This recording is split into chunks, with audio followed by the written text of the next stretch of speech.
नमस्कार मंडळी, स्वागत आहे तुमचं आमच्या चॅनलमध्ये। आवाज महामुंबईचा, शोध बातमीचा, कौल मनाचा। चला तर मग आमचे चॅनल लाईक करा, शेअर करा आणि सबस्क्राइब करा। धन्यवाद।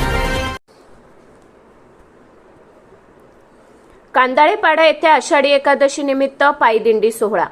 माजी सरपंच मुरलीधर भोईर यांचा पुढाकार। देवशयनी आषाढी एकादशी निमित्त पेण तालुक्यातील कांदाळेपाडा गावात पायदिंडी सोहळा टाळ मृदुंगाच्या गजरात व भक्तिमय वातावरणात पार पडला।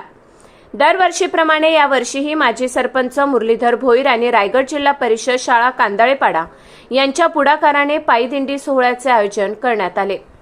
आषाढी एकादशी हा वारकऱ्यांच्या जीवनातील एक अविभाज्य भाग आहे। पांडुरंगाच्या दर्शनासाठी आतुर झालेले वारकरी या दिवसाची आतुरतेने वाट पाहतात।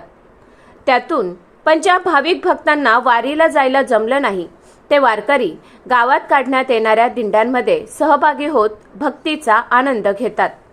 कांदाळेपाडा येथील ग्रामस्थांनी देखील दिंडीमध्ये सहभागी होऊन वारीचा आनंद घेतला। यावेळी दिंडीत सहभागी विद्यार्थ्यांनी विठ्ठल, रखुमाई आणि ज्ञानेश्वर माऊलीची मनमोहक वेशभूषा साकारली।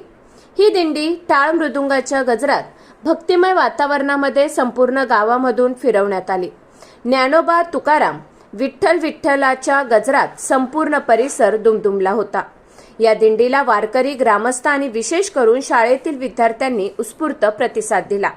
यावेळी शैक्षणिक विकास समिती कांदाळेपाडा यांच्या माध्यमातून दिंडीमध्ये सहभागी झालेल्या विद्यार्थ्यांना व ग्रामस्थांना पाणी बॉटलची व्यवस्था करण्यात आली।